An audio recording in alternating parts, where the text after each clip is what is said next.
Welcome back friends. हम पढ़ रहे हैं sociology for UPSC CSE optional through our book sociology demystifying sociology written by me. Previous lecture में हमने देखा, अगर बात करें प्रीवियस लेक्चर की, उसमें हमने एक कोरिलेशन देखा सिंबॉलिक इंटरेक्शनिज्म, फिनोमेनोलॉजी और एथनोमेथोडोलॉजी में। हमने देखा कैसे सिंबॉलिक इंटरेक्शन की जो कंसेप्ट्स हैं वो फिनोमेनोलॉजी में आ गए और फिनोमेनोलॉजी के कंसेप्ट एथनोमेथोडोलॉजी में यूज किए गए। और हमने एक बेसिक मीनिंग जाना प्रीवियस लेक्चर में कि ये जो कंसेप्ट्स हैं ये क्यों यूज हो रहे हैं। मीन्स हमने देखा इनका झगड़ा क्या है पोस्टिविस्ट के साथ, ये मेन बात है। इसको बस याद रखिएगा आप कि पोस्टिविस्ट एक बात को प्रूव करने में लगे हैं कि सोशल स्ट्रक्चर से ही मैन के एक्शन गाइड होते हैं, जबकि जो माइक्रो थ्योरिस्ट पर्टिकुलरली जो सिंबॉलिक इंटरेक्शनिस्ट, फिनोमेनोलॉजिस्ट और एथनोमेथोडोलॉजिस्ट हैं वो ये कहते हैं नहीं भाई, मैन के एक्शन से ही आपका जो सोशल स्ट्रक्चर है वो बनता है। तो मैन के एक्शन और इंटरप्रिटेशन से ही सोशल स्ट्रक्चर बनता है। इसी को प्रूव करने की कहानी है सिंबॉलिक इंटरेक्शनिज्म, फिनोमेनोलॉजी और एथनोमेथोडोलॉजी। फिर प्रीवियस लेक्चर के लास्ट पार्ट में हमने देखा था दो कीवर्ड्स, इंडेक्सिकलिटी और रिफ्लेक्सिविटी। ये दोनों कीवर्ड्स एथनोमेथोडोलॉजिस्ट को बताए जाते हैं कि वह इन चीज़ों को ध्यान में रखें जब वह अपनी सोशल रिसर्च कंडक्ट कर रहे हों। तो उन्हें क्या ध्यान में रखना होता है? इंडेक्सिकलिटी में वो ध्यान में रखते हैं कल्चरल कंटेक्स्ट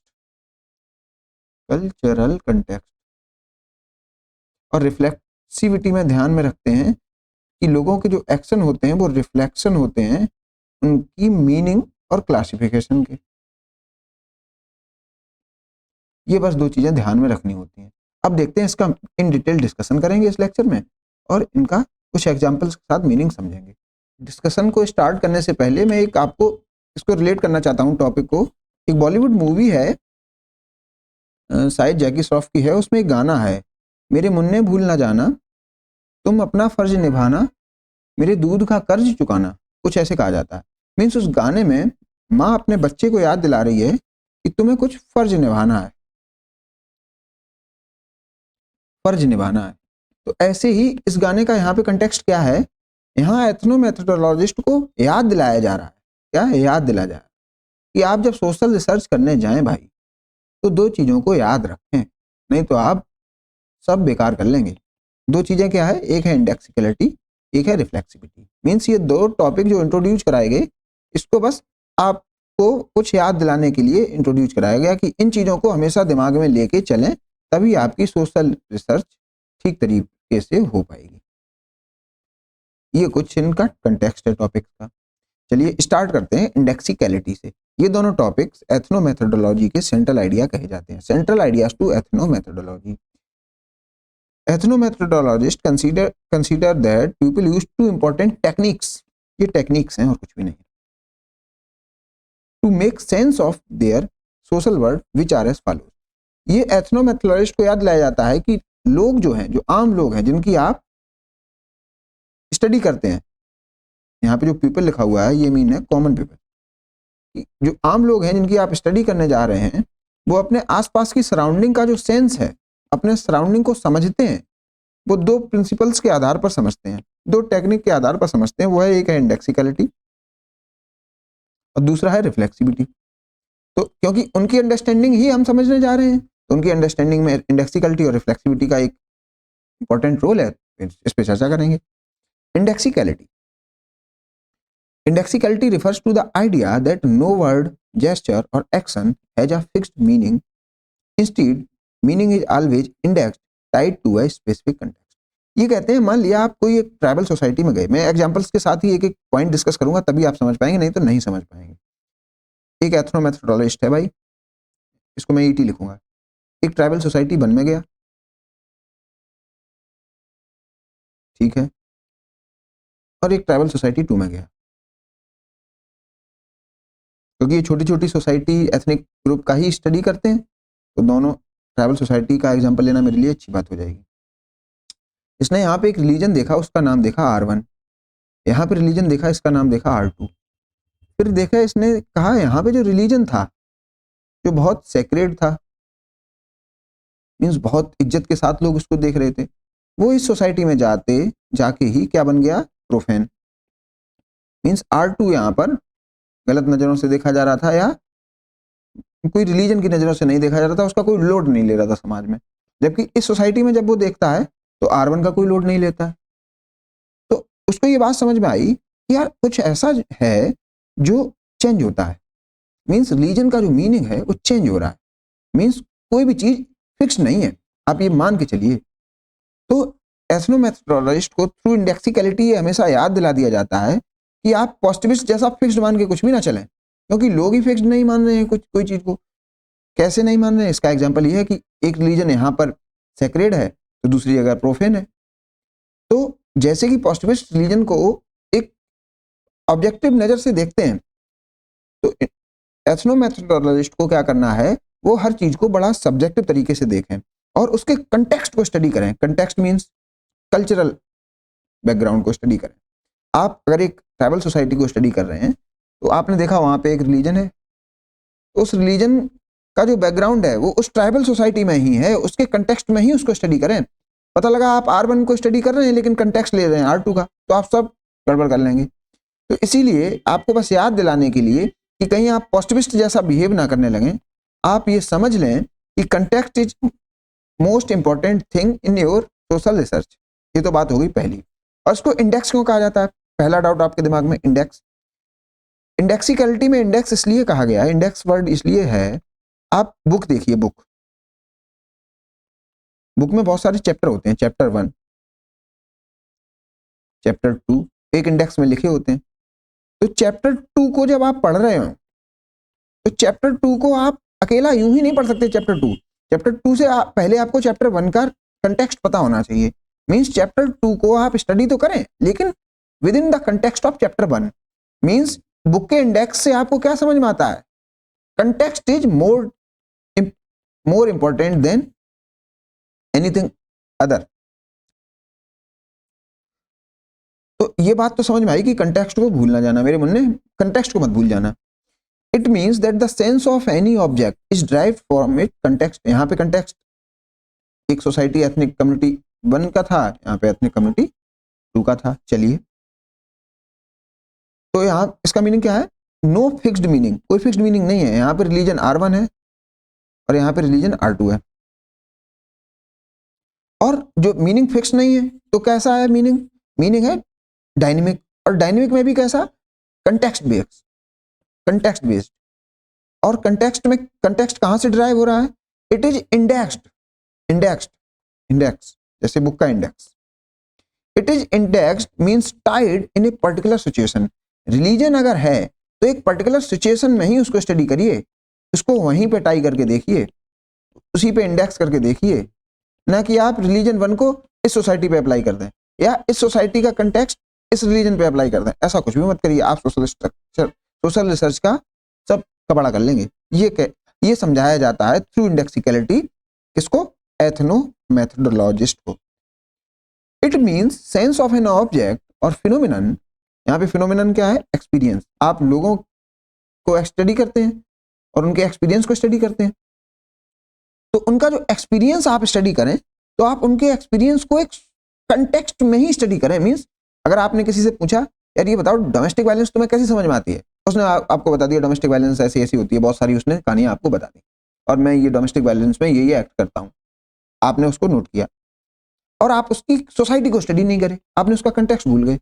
आप आसपास उसके ग्रुप को स्टडी नहीं करे, उसका कल्चरल ग्रुप कैसा था, उसकी फैमिली कैसी थी, ठीक। तो कंटेक्स्ट इज मोर इंपॉर्टेंट। तो एक पर्टिकुलर सिचुएशन के आधार पर ही वो अपने कुछ आंसर दे रहा होगा, तो आप वो सिचुएशन भी स्टडी करें, सिचुएशन को मत भूल जाएं। मैंने यहाँ पे कंटेक्स्ट की बहुत अच्छा एग्जांपल दे रखा है, आपको तुरंत समझ में आ जाएगा कंटेक्स्ट का मीनिंग क्या है। जैसे कि किसी बुक की इंडेक्स देखकर किसी चैप्टर का कंटेक्स्ट का आइडिया लगाते हैं हम लोग। अगर डिफरेंशिएशन चैप्टर समझना है तो उससे पहले लिमिट वाला चैप्टर निपटाना पड़ेगा। इसका मीनिंग क्या है, हम इंडेक्स देखकर उस चैप्टर का कंटेक्स्ट का आइडिया लगाते हैं। मींस हमें पता लग जाता है कि चैप्टर 1 से पहले, चैप्टर 3 से पहले चैप्टर 2 और 1 को निपटाना पड़ेगा। मीन्स कंटेक्स्ट किसका भी स्टडी करना पड़ेगा, 1 और 2 का, जब हम चैप्टर 3 को देख रहे हो। तो ये हमें इंडेक्स से पता लग जाता है। ठीक है, एग्जाम्पल के लिए जो मैथ्स वाले बच्चे हैं वो तो आसानी से समझ जाएंगे, मैथ्स और इंजीनियरिंग वाले, कि डिफरेंशिएशन जब वो पढ़ते हैं उससे पहले उन्हें एक कंटेक्स्ट लेना पड़ता है किसका, लिमिट वाले चैप्टर का। या नॉन मैथ के जो स्टूडेंट हैं, नॉट मैथ और नॉट साइंस वाले, उनकी बात करें तो आप जैसे मान लीजिए हम लोग अभी चैप्टर पढ़ रहे हैं 2, ठीक है, अपने यूपीएससी सिलेबस का।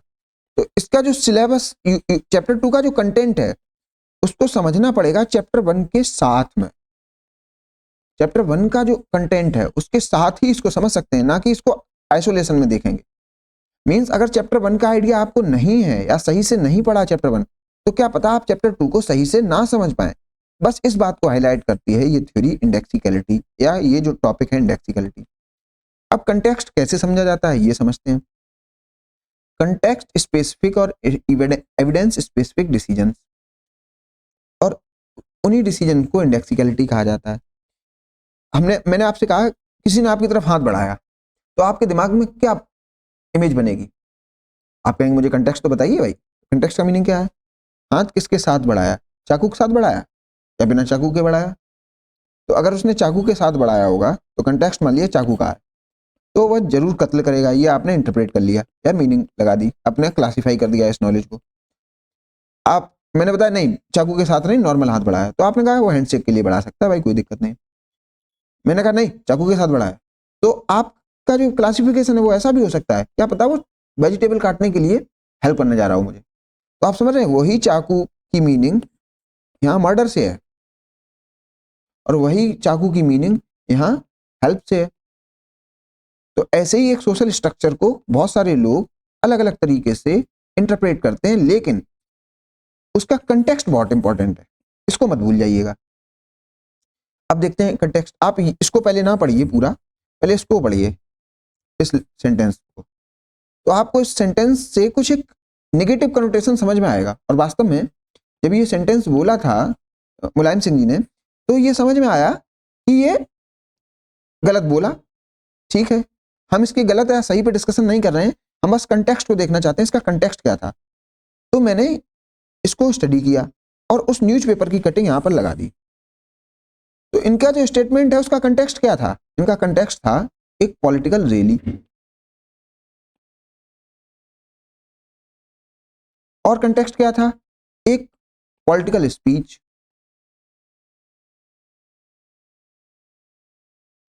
एक कंटेक्स्ट क्या था? ये बॉयज और गर्ल्स में कंपेयर कर रहे थे। अब ये सही थे गलत थे ये जाने, लेकिन कंटेक्स्ट हमने समझ लिया। अब अगर हम एथनोमेथोडोलॉजिस्ट होते और इनके बस इस एक्सपीरियंस के आधार पर कुछ अपनी रिसर्च करने लगते और कंटेक्स्ट की स्टडी ना करते, तो शायद हमारी रिसर्च अधूरी होती। तो इसलिए कहा जाता है इंडेक्सिकलिटी पर ध्यान रखो और कंटेक्स्ट को स्टडी करते रहो। ये बार बार उस मुन्ने को याद दिलाया जाता है, मुन्ने भूल ना जाना और इंडेक्स जरूर देख के आना। ठीक, ऐसे रिजल्ट एनी इंटरप्रिटेशन, एक्सप्लेनेशन और account made by members in their everyday life is made with reference to a particular circumstance and situation. ये कहते हैं कि आदमी जो भी सोचता है या एक्शन लेता है या समझता है, वह एक कल्चरल कंटेक्स्ट में लेता है या किसी कंटेक्स्ट में ही लेता है। आप पता लगे उसका डिसीजन उसने एक कंटेक्स्ट में लिया, डिसीजन 1 एक कंटेक्स्ट 1 में और एक कंटेक्स्ट 2 में उसने डिसीजन 2 लिया। तो आप पता लगा डिसीजन 1 तो उसका स्टडी कर रहे हैं, लेकिन आप कंटेक्स्ट भूल गए, कंटेक्स्ट 2 के साथ डिसीजन 1 को स्टडी करने लगे, तो आप दोनों को मर्ज कर देंगे और सब गड़बड़ हो जाएगा। इस चीज के लिए मना कर रहे हैं एथनोमेथोडोलॉजिस्ट से sociologist. Scientific facts, social facts like family and religion change their shape and meaning as context changes. So it was argued that sociology cannot be based on facts alone, as human consciousness is intangible and cannot be measured against dry factual standards. फिर वही बात इसमें बताएगी कि आप हैं एथनोमेथोडोलॉजिस्ट, आप करने जा रहे हैं सोशल स्ट्रक्चर या सोशल इंस्टीट्यूशन की स्टडी, और आप देखना चाहते हैं कि कैसे आपके एक्शंस उन सोशल स्ट्रक्चर को बनाते हैं। तो आपको फिर से आगाह किया जाता है कि मेरे मुन्ने भूल ना जाना कि कंटेक्स्ट इंपॉर्टेंट है, चाहे आप फैमिली को स्टडी करें चाहे रिलीजन को स्टडी करें, और अकेले फैक्ट्स में उलझ के ना रह जाएं जैसे कि पॉजिटिविस्ट रहते हैं। मीन्स इस पूरे डिस्कशन में बार बार आपको एक ही की टर्म बस समझ में आया होगा, कंटेक्स्ट कंटेक्स्ट कंटेक्स्ट। तो यहाँ पे जो इंडेक्सिकलिटी का मीनिंग है कि कंटेक्स्ट को भूल ना जाना, कंटेक्स्ट को याद रखना। और जैसे जैसे सोसाइटी चेंज होती है या सोशल इंस्टीट्यूशन चेंज होता है वैसे वैसे कंटेक्स्ट चेंज होता है, या जैसे जैसे कंटेक्स्ट चेंज होता है वैसे वैसे सोशल स्ट्रक्चर भी चेंज होता रहता है। ये बात है कहानी इंडेक्सिकलिटी की। अब आते हैं रिफ्लेक्सिविटी पे। अभी मैंने आपको इंडेक्सिकलिटी और रिफ्लेक्सिविटी में जो रिलेशन है, इंडेक्सिकलिटी और रिफ्लेक्सिविटी में जो रिलेशन है उस पर मैं बात अभी नहीं करूंगा, मैं लेक्चर के लास्ट में करूंगा। तो उससे पहले मैं रिफ्लेक्सिविटी को बताना चाहता हूं। रिफ्लेक्सिविटी आप समझिए, इसका जो की टर्म है वो है रिफ्लेक्ट। ये रिफ्लेक्ट से समझिए इसको। मीन्स आपके जो एक्शंस हैं वो रिफ्लेक्ट होंगे आपकी सोच से, कि आप कैसे चीजों को समझते हैं, मीन्स आपकी मीनिंग से। तो एक एथनोमेथोडोलॉजिस्ट को ये याद दिलाया जाता है कि मुन्ने भूल ना जाना और रिफ्लेक्सिविटी को याद रखना। अब मुन्ना क्या नहीं भूलेगा। Reflexivity describe however description of a situation actually create that situation at the same time. It is a circular relationship. We act as if a social order exists and by doing so we make it exist. ये बताता है कि आप जैसे line की study करने जाइए। इसका मतलब क्या है मैं आपको हिंदी में बताता हूँ तो और अच्छा समझ में आएगा। मान लीजिए एक एथनोमेथोडोलॉजिस्ट है, वो बैठा हुआ है, और कहाँ बैठा हुआ है, एक मेट्रो स्टेशन पे मान लिया बैठा हुआ है, और वहां पे लगी हुई है लाइन। लाइन का एग्जांपल मैंने लगाया, हाँ ये लाइन लगी हुई है। चलिए, अब उसने देखा कि एक बंदा आया, ये मान लिया टिकट काउंटर है, यहाँ पे लिख लीजिए टिकट काउंटर। अब एथनोमेट्रोलॉजिस्ट देख रहा है कि पहला आया, उसके पीछे लोग खड़े होते चले गए। तो यहाँ पे क्या हुआ, इंडेक्सिकलिटी। इंडेक्सिकलिटी का रिफ्लेक्सिविटी का मीनिंग क्या है। तो इसने जब देखा कि लोग आ रहे हैं और खड़े हो जा रहे हैं, तो मीन्स उन लोगों से उसने पूछा कि आप ये बताइए भाई ये लाइन क्यों आप लगी रहने दे रहे हैं, लाइन क्यों लगी है, आप लाइन क्यों लगा रहे हैं, ये पूछा। लाइन क्यों लगा रहे हैं या क्यों लाइन लगी रहने देना चाहते हैं। तो ये बंदा बोला मैं इसलिए लगी रहने देना चाहता हूँ लाइन, क्योंकि लाइन से एक ऑर्डर बना रहता है। तो एथनोमेथोडोलॉजिस्ट से फिर पूछता है क्या आप कुछ ऐसा करके दिखा सकते हैं जिससे लाइन टूट जाए। तो ये बंदा क्या करेगा, ये जाएगा और काउंटर के पास चला जाएगा सबसे पहले ये लाइन ब्रीच करके। तो ये ब्रीचिंग एक्सपेरिमेंट इन्हें करके दिखा देगा। ये देखिए मैं हटा तो मेरे पीछे वाला हट के आगे आ गया, सब एक दूसरे हट के ये पोजीशन में आ गए, मीन्स लाइन हट गई। तो इस एग्जाम्पल से क्या पता लगा, एक सोशल स्ट्रक्चर मान लिया लाइन थी जो पहले एग्जिस्ट करती थी, तो एग्जिस्ट भी कर रही थी किसी व्यक्ति के इंटेंशंस के कारण। ये लोग चाहते थे, मीन्स इनके एक चाहना था, इंटेंशन कि लाइन बन जाए। ठीक है, इंटेंशंस थे या ये मीनिंग थी इनकी ऐसी कुछ, ये सोच रहे थे कुछ ऐसा।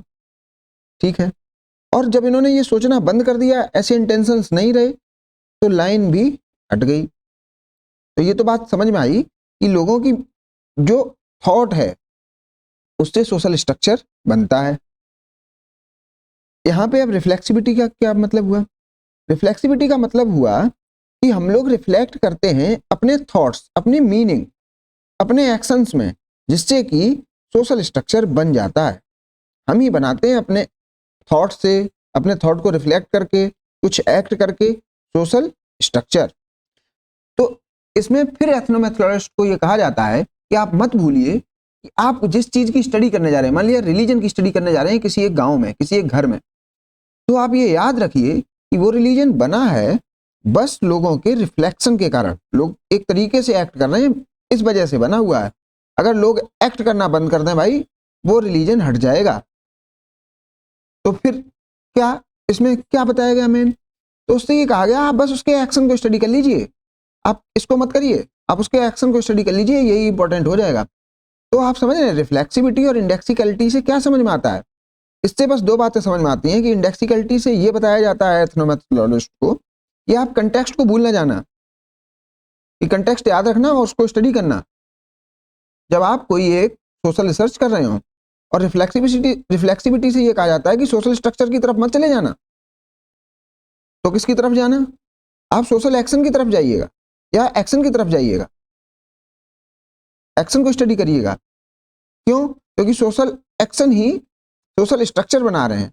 तो आपको किसका रिफ्लेक्शन देखना है, उनके एक्शंस का रिफ्लेक्शन देखना है, क्योंकि लोग एक तरीके से ही एक्ट करते हैं जिसके कारण सोशल स्ट्रक्चर बनता है, और ये बात आपको पहले पता होनी चाहिए, तभी तो आप स्टडी कर पाएंगे। अब आप समझिए इसका मीनिंग क्या है और ये एथनोमेथोडोलॉजिस्ट को क्यों बताया जाता है। जैसे इंडेक्सिकलिटी का मतलब आपको बताते हैं। कोई कह रहा है इट इज कोल्ड हियर, जैसे एक एग्जांपल बताता हूं, किसी ने कहा यहां बहुत ठंडा है, तो आपको ये क्या लग रहा है, ये इसका मीनिंग क्या होगा, आप नहीं समझ पाएंगे इसका मीनिंग, आपको कंटेक्स्ट में जाना पड़ेगा। ये अगर एक रूम है, मान लिया अगर साइबेरिया में रूम है, तो यहाँ पे ठंडे होने का मतलब क्या है, क्या पता कोई खिड़की खुली हो, बाहर से ठंडक आ रही हो, ये भी बात सही है। तो कंटेक्स्ट वन हो गया ये, तो मीनिंग वन हो गया, ठीक है। मान लिया एक डॉक्टर है, वो कह रहा है नर्स से यहाँ बहुत ठंडा हो गया है, और वो खड़ा है एक सभागृह में जहाँ पे सब रखे रहते हैं, तो वो बताना चाहता है ठीक ठाक ठंडा हो गया, कोई चिंता की बात नहीं, अब बहुत ठंडा हो गया। अब वो यहाँ पे ये कहना चाह रहा है, वो खिड़की की बंद करने की बात नहीं कह रहा है। मीन्स आप देखिए सेंटेंस वही है, लेकिन मीनिंग पूरा चेंज हो गया। मीनिंग क्यों चेंज हो गया? क्योंकि कंटेक्स्ट चेंज हो गया। अब जैसे ये दोनों बंदे डेट पे गए हुए हैं, और कुछ ऐसा मूवमेंट आ गया जो इसके लिए बहुत ऑकवर्ड हो गया, इसके लिए बड़ा असहज हो गया वहां बैठना, तो वो बहाना बनाएगा। क्या बनाएगा? यार मुझे बहुत ठंडा लग रहा है, मुझे निकलना पड़ेगा, ठीक है। अब मीन्स उसको बुखार आ रहा है, वो ये कहना चाहता है, मीन्स झूठ बोल रहा है। तो यहाँ पे इस कंटेक्स्ट में ये ठंडा होना झूठ हो गया। ये देखिए तीनों सेंटेंस सेम है, एक जगह ये कह रहा है ठीक है कोई दिक्कत नहीं है, एक जगह ये झूठ को बता रहा है, एक जगह नॉर्मल लाइफ को बता रहा है कि खिड़कियां बंद कर लो। तो ये कहा जाता है इंडेक्सिकलिटी के थ्रू एथनोमेथोडोलॉजिस्ट को कि कंटेक्स्ट को मत भूल जाना मुन्ने, कंटेक्स्ट को तो याद ही रखना, नहीं तो सोशल रिसर्च का कोई मतलब नहीं है। अब फिर से रिफ्लेक्सिविटी की तरफ आते हैं, जिसका मतलब होता है कि लोग एक तरीके से एक्ट करते हैं जिस कारण से सोशल स्ट्रक्चर बनता है। तो आप बस एक्ट पे फोकस करिए, ना कि सोशल स्ट्रक्चर पर। ये बात मुन्ने याद रखना। एक लाइन तभी लग पाएगी जब हर एक व्यक्ति मानेगा कि लाइन लगी है। अगर एक ने भी मानना बंद कर दिया और अपने एक्शंस को रिफ्लेक्ट कराना बंद कर दिया उस तरीके से, तो लाइन हट जाएगी। It means reflexivity means that people seek and create order in social world. तो इसका मतलब ये है कि मुन्ने याद रखो, लोग ही ऑर्डर बनाते हैं, क्योंकि लोगों को ऑर्डर चाहिए, और जिस दिन ऑर्डर नहीं चाहिए होगा समाज में, उस दिन ये ऑर्डर हट जाएगा। तो सोशल स्ट्रक्चर को बहुत लोड मत लेना जिंदगी में। लोड किसका लेना? लोगों के एक्ट का, क्योंकि वो सीख कर रहे हैं और उसको ही ऑर्डर को बनाते हैं। इन एथनोमेथोडोलॉजी सोशल ऑर्डर इज रिफ्लेक्सिव। तो जो सोशल ऑर्डर दिखता है आप रिफ्लेक्सिव, जो सोशल ऑर्डर है वो क्यों है, वो क्या दिखा रहा है? वो दिखा रहा है because the doing of the action and the meaning of the action happen simultaneously. They are folded back onto each other. Action and meaning are inseparable and mutually dependent. ये कह रहे हैं कि आपके जो एक्शंस हैं वो रिफ्लेक्ट करते हैं आपकी मीनिंग को, और मीनिंग आप क्या दे रहे हैं? आप कह रहे हैं यार ये लाइन लगी रहनी चाहिए, इससे ये है कि सोशल ऑर्डर बना रहता है, लाइन 10 मिनट लेट हो जाएंगे, लेकिन ऐसा है कि ये लाइन होती सही चीज है। तो आप एक मीनिंग अटैच कर रहे हैं लाइन के साथ, और वैसे ही एक्शन कर रहे हैं, तो मीनिंग और एक्शन रिफ्लेक्ट होते रहते हैं। और ये बात आपको पता होनी चाहिए मुन्ने, ये बताई जाती है एथनोमेथोडोलॉजिस्ट को। Ethnomethodologist often say that social life is reflexively accountable. This means that when we act we are simultaneously making the action look like what is supposed to be. हम फैमिली एग्जिस्ट इसीलिए करती है क्योंकि हम चाहते हैं कि फैमिली एग्जिस्ट करे, आप समझ रहे हैं? हम चाहते हैं अपने एक्ट से कि एग्जिस्ट करे फैमिली, और अगर हम चाहना बंद कर दें ये, तो फैमिली हट जाएगी। तो हम क्यों इस पे स्टडी करें? इस पे स्टडी करने से कोई फायदा नहीं, हम इसकी स्टडी करते हैं। तभी आप इस एक्ट से समझिए, इसको कहा जाता है मेथड। एक्ट को कहा जाता है मेथड ऑफ कॉमन पीपल, इसीलिए एथनो मेथोडोलॉजी कही गई। शब्द में ही ये राज छुपा हुआ है। ये एथनो मेथोडोलॉजी क्यों कहा जाता है? क्योंकि इन मुन्नों को ये बताया जाता है कि आप एक्ट पर फोकस करिए, क्यों एक्ट ही रिफ्लेक्ट करेंगे उनकी मीनिंग, और क्योंकि उसी मीनिंग में ही सोशल ऑर्डर छुपा हुआ है और कुछ नहीं है। वो मीनिंग है, वो मीन है, वो क्लासिफिकेशन है, इसी वजह से सोशल ऑर्डर है। Social order does not really exist, social order होता कुछ भी नहीं है, बट पीपल वांट, क्योंकि लोग चाहते हैं। तो यहाँ पे इंपॉर्टेंस किसे दिया गया? पीपल को, लोगों को, इंडिविजुअल को। इसीलिए ये थ्योरी है micro theory, to make sense, so they seek meaning, इसलिए वो चाहते हैं meaning and order, thereby creating it in conversation. ऐसे ही वो कन्वर्सेशन में भी, अगर मैं आपसे बात कर रहा हूं तो मैं चाह रहा हूं कि मैं आपसे बात करूं, इसीलिए ये क्लास ऑनलाइन स्ट्रक्चर बना हुआ है, यूट्यूब का स्ट्रक्चर या अपने एप्लीकेशन का स्ट्रक्चर बना हुआ है। जिस दिन मैं नहीं चाहूंगा, मैं लेक्चर बंद कर दूंगा, ये स्ट्रक्चर हट जाएगा। बस ये, जैसा कि एथनोमेथोडोलॉजिस्ट ने बताया कि सब कुछ सब्जेक्टिव है, लेकिन सोशल ऑर्डर बनाने के लिए आम लोग किसी बात को अपने तरीके से ऐसे समझते हैं जिससे सोशल ऑर्डर बन ही जाता है। यहाँ पे समझते हैं और कॉमा में लिख लीजिएगा एक्ट करते हैं, दोनों चीजें साथ साथ चलती हैं।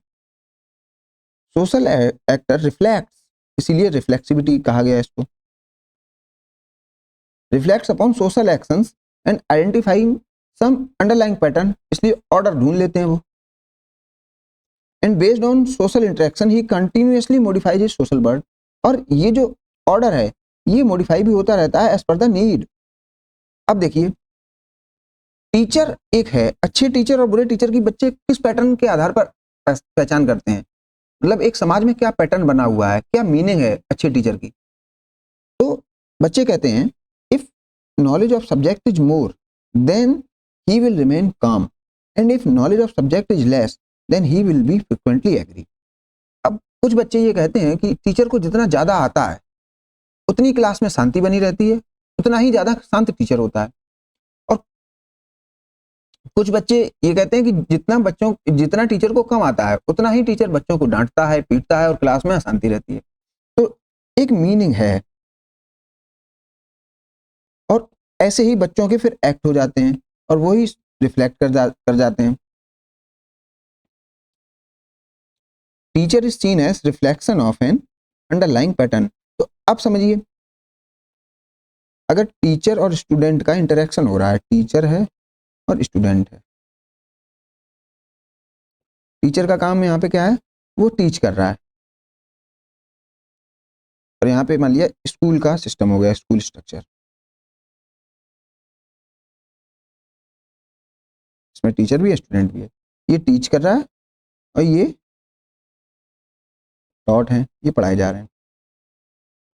ठीक है, अब समझ लीजिए बच्चों ने कहा सर हमें तो नहीं पढ़ना, हम गाएंगे गाना क्लास में, आज से गाना होगा। और टीचर भी, और एक केस तो ये हुआ, केस वन हम गाएंगे गाना, तो उस केस में आप समझते हैं कि पढ़ाई हो पाएगी? शायद नहीं हो पाएगी। तो टीचर और स्टूडेंट का रोल खत्म, स्कूल का स्ट्रक्चर भी बेकार। दूसरे केस में देखते हैं, टीचर ने कह दिया हम पढ़ाएंगे नहीं, हम देंगे गालियां। ठीक है, अब बताइए इस केस में भी क्या टीचर और रिलेशन बना रहेगा? नहीं बनेगा। टीचर स्टूडेंट जैसा कुछ होगा? नहीं होगा। स्कूल स्ट्रक्चर रहेगा? नहीं रहेगा। मीन्स एक्शन से ही सब कुछ ड्राइव होता है, तो एक्शन ही सब कुछ रिफ्लेक्ट करते हैं। ऐसे ही किस्मत का कहा जाता है कि लोग जैसे जब अपना वो पढ़ते हैं सुबह राशियां, तो उसमें कुछ ना कुछ ऐसा ढूंढ लेते हैं जिससे उनकी जिंदगी में चीजें चलती रहती हैं। अगर गलत भी आ रहा होगा तो वो ये कह देंगे शायद कल सही हो जाए। मीन्स लोग ऑर्डर ढूंढते हैं क्योंकि उन्हें ऑर्डर चाहिए। मैंने आपको बता दिया ये इंडेक्सिकलिटी और रिफ्लेक्सिविटी में फर्क। Garfinkel used the term reflexivity to show that social order is not cast by rules. अब जैसे आपके फैमिली में एक ऑर्डर बना हुआ है, ऑर्डर क्या, फादर आएंगे तो उन्हें पानी मिल जाएगा, कोई भी दे देगा, बच्चे दे देंगे, माँ दे देगी, शाम को माँ आपको डांट भी सकती है और खाना भी देगी और मानिए फूड भी देगी। आप अपने पेरेंट्स की केयर कर सकते हैं। अब ये बताइए, ये जो भी एक्ट हैं ये कहीं किसी संविधान में लिखे हुए हैं क्या? लिखे तो नहीं है, लेकिन फिर भी हो रहे हैं। तो कोई चीज़ अगर हो रही है और यहाँ पे हो गई फैमिली, तो एक एथनोमेथोडोलॉजिस्ट को ये याद दिलाया जाता है कि आप फोकस किस पे करें, इस पे नहीं। ये तो है ही, इसलिए है क्योंकि ये चीजें कोई कराना चाह रहा है, कराना चाह रहा है। मींस ये जो एक्ट हैं ये किसी के थॉट का रिफ्लेक्शन है। और थॉट कैसा है, वो एक पर्टिकुलर ऑर्डर प्राप्त करने के लिए ऑर्डर बना रहे समाज में, इसलिए वो थॉट ऐसा लोग सोचते हैं। अगर बच्चे ये सोचना बंद कर दें कि फैमिली का कोई मतलब नहीं, इसको खत्म करते हैं, तो बच्चे क्या पता केयर ना करें तो फैमिली खत्म हो सकती है। माँ फूड ना दे, डांट वांट लगाना छोड़ दे और प्रॉपर चुपचाप हो जाए, बोले ही ना कुछ, तब भी फैमिली खत्म हो जाएगी। और पिता को पानी ना मिला, पिता आपकी केयर ना करें और जो पिता के जो कुछ काम है इंटरेक्ट ना करें आपके साथ, तब भी फैमिली खत्म हो जाएगी। तो बार बार एथनोमेथोडोलॉजिस्ट को यही याद दिलाया जाता है कि आप एक्ट पर फोकस करें, क्योंकि एक्ट ही रिफ्लेक्शन है लोगों की सोच का, और जो वह एक ऑर्डर को बनाने के लिए सोचते हैं। Instead order and action are two sides of the same coin. तो ये कहा गया कोई व्यक्ति अगर ऑर्डर है समाज में, एक कॉइन है, तो एक पे ऑर्डर अगर है तो दूसरी साइड पर एक्शन है। मींस एक ही कॉइन है तो लोग ऑर्डर बना रहे हैं, तभी उसी ऑर्डर की वजह से सोशल स्ट्रक्चर है। तो मेन क्या है, एक्शन। और एक्शन भी क्यों है, क्योंकि ये सोच को रिफ्लेक्ट कर रहा है, एक पर्टिकुलर सोच को रिफ्लेक्ट। तो इस कंसेप्ट से, मेनली रिफ्लेक्सिविटी से, आप देख सकते हैं रिफ्लेक्सिविटी से दोनों टॉपिक एथनोमेथोडोलॉजी और फिनोमिनोलॉजी कंबाइन कर जाते हैं, क्योंकि कहीं ना कहीं एथनोमेथोडोलॉजी तो निकली फिनोमिनोलॉजी से है, तो कंसेप्ट तो कहीं ना कहीं बोरो कर ही रहे होंगे। Harold Garfinkel implied that members employ the documentary method to make sense and account for the social world। ये फिर से उस मुन्ने को कहते हैं कि जो आम आदमी है, कॉमन पीपल, वो डॉक्यूमेंट्री मेथड यूज करता है। मींस इंडेक्सिकलिटी और रिफ्लेक्सिविटी। मींस इंडेक्सिकलिटी मींस वो अपने कल्चर को ध्यान में रख के ही कोई सोशल स्ट्रक्चर बनाता है, और रिफ्लेक्सिविटी का मीनिंग अगर सोशल ऑर्डर कोई बना हुआ है तो वो उसके सोच के रिफ्लेक्शन का है, सोच के रिफ्लेक्शन की वजह से है। और वो सोच क्या चाहती है, सोशल ऑर्डर। सोशल ऑर्डर, सोच, रिफ्लेक्शन, ये सब कहानी है रिफ्लेक्सिविटी की। तो फिर इन्हें आगाह ये करते हैं कि आप इन दोनों चीज़ों पे फोकस करिए, क्योंकि लोग ऐसा करते हैं। तो डॉक्यूमेंट्री मेथड का meaning reflexivity and indexicality. This method consists of selecting certain aspects of the infinite number of features contained in any situation or context। अब समझिए, अगर फैमिली को कंटिन्यू कराना है तो एक ही प्रकार से एक्ट कर सकते हैं हम। एक्शन तो बहुत हो सकते हैं, जैसे एक बच्चा है, एक चाइल्ड है, एक सन है, वह सम्मान कर सकता है, केयर कर सकता है, अपमान कर सकता है, या चुप रह सकता है। बहुत सारे उसके पास एक्ट के ऑप्शंस हैं, लेकिन वो पर्टिकुलर ऑप्शन चूज करता है खुद से, क्योंकि एक ऑर्डर बनाना चाहता है वो। तो ये यहाँ पे कह रहे हैं selecting certain aspects of the infinite number of features contain in any situation और कंटेक्स्ट। एक कंटेक्स्ट में बहुत सारी चीजें हो सकती हैं, लेकिन कुछ लोग कुछ चीजों को चूज करते हैं। Defining them in a particular way and seeing them as evidence of an underlying pattern. और वो चूज क्यों करते हैं, एक पैटर्न के बेसिस पर, और जो उनके दिमाग में बना हुआ है, मीन्स उनके एक्सपीरियंस में वो पैटर्न पड़ा हुआ है। तो आप अगर सोशल स्ट्रक्चर को जानना चाहते हैं तो क्या करें, वो एक्सपीरियंस पढ़ें, वो पैटर्न पढ़ें, वो एक्शंस देखें, तो आप सोशल स्ट्रक्चर को जान जाएंगे। तो ये कुछ अंडरलाइंग पैटर्न का एग्जांपल मैं पहले ही बता चुका हूँ। जैसे अगर समाज में मर्डर जैसा कुछ एग्जिस्ट कर रहा है और कुछ सुसाइड जैसा एग्जिस्ट कर रहा है, तो कहीं ना कहीं लोग उसको मर्डर कह रहे हैं तो एग्जिस्ट कर रहा है, और सुसाइड कह रहे हैं तो एग्जिस्ट कर रहा है। मान लिया लोग सुसाइड को सुसाइड ना कहें और ये कहें ये हो गया बलिदान, तो उस दिन से सुसाइड समाज में खत्म हो जाएगी और बलिदान चालू हो जाएगा। मीन्स लोगों के कहने समझने से ही सोशल रियलिटी होती है, ना कि किसी और चीज से। Process is then reversed and particular instance of an underlying pattern is used as the evidence for the existence of the pattern. लोग पहले पैटर्न मानते हैं, फिर उस पैटर्न को अपने एक्शंस में करने लगते हैं, ये कुछ कहना है। मीन्स उस पैटर्न के आधार पर लोग एक्ट कर लेते हैं। Atkinson's study of coroner suicide data through phenomenological and ethnomethodological perspective, ये कॉर्नर क्या कहते हैं? Those deaths which were defined as suicide were seen as such by reference of an underlying pattern. तो सुसाइड अगर लोगों ने कही किसी को, या मान लिया कॉर्नर ने किन्हीं मौत को सुसाइड कहा, तो क्यों कहा? क्योंकि कॉर्नर के दिमाग में सुसाइड की एक पैटर्न था, उस पैटर्न के बेसिस पर उसने सुसाइड कहा। तो मींस अगर कोई सुसाइड जैसी चीज एग्जिस्ट कर रही है समाज में, तो हमें सुसाइड नहीं स्टडी करनी है, हमें तो पैटर्न स्टडी करना है। तो पैटर्न अगर स्टडी कर लोगे तो सुसाइड स्टडी करने की जरूरत ही नहीं पड़ेगी। Thus documentary method can be seen as reflexive. The particular instance is seen as the reflection of an underlying pattern. तो जो आपके सोच में एक पैटर्न बना हुआ है, उसका ही रिफ्लेक्शन है आपके एक्शन या आपकी सोच।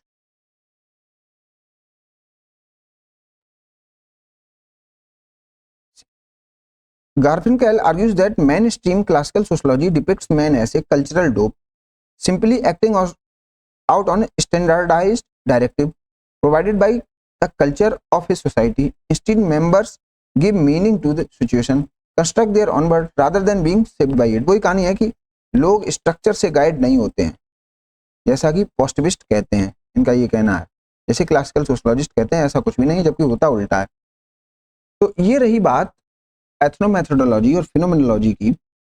अब आप काम करिएगा, नेक्स्ट लेक्चर में जाने से पहले आप इन सभी लेक्चर्स का, प्रीवियस जितने भी लेक्चर हैं सिंबॉलिक इंटरेक्शनिज्म के, उनको रिवाइज करिएगा, क्योंकि ये जो कंसेप्ट है ये आपको एक बार में समझ में नहीं आएगा। आप लेक्चर को कम से कम 2 बार देखें, तब आप इसको सही से ग्रेस्प कर पाएंगे। और मैं जो वर्ड बताना चाहता हूँ, मैं इनको जो समझाना चाहता हूँ, तभी आप वो क्लियरली समझ पाएंगे। नहीं तो आपके माइंड में हमेशा कंफ्यूजन रहेगा। लेकिन बहुत सारे रियल लाइफ एग्जाम्पल देने के बाद मुझे लगता है कि आपके बहुत सारे डाउट्स क्लियर हो चुके होंगे। अब जो भी डाउट्स आपके बचे हैं, आप उन्हें मुझे कमेंट सेक्शन में बता सकते हैं, आप मुझे मैसेज कर सकते हैं, तो मैं आपके वो क्लियर कर दूंगा। चलिए मिलते हैं नेक्स्ट लेक्चर में। Thank you.